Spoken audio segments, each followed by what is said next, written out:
Warren, kumusta ka na ngayon? Nakauwi na ako. Kaya, pupuntahan kita. Hinintay ko ang araw na to. Baka, masurpresa ka pa.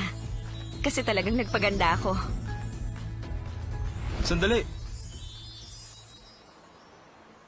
Yes? Kasi, kung hindi naman nakakaabala. Pasensya ka na. Pero may boyfriend na kasi ako. Mag-8 years na kaming dalawa, hindi lang basta 1 o 2 taon. Sorry talaga.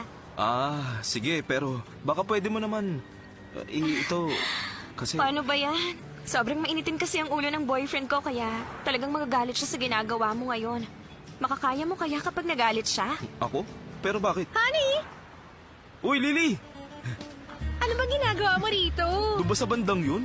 Nahirapan akong hanapin, ang tagal na rin kasi. Ikaw talaga? Sino pala siya? Magtatanong lang sana ako. Kaya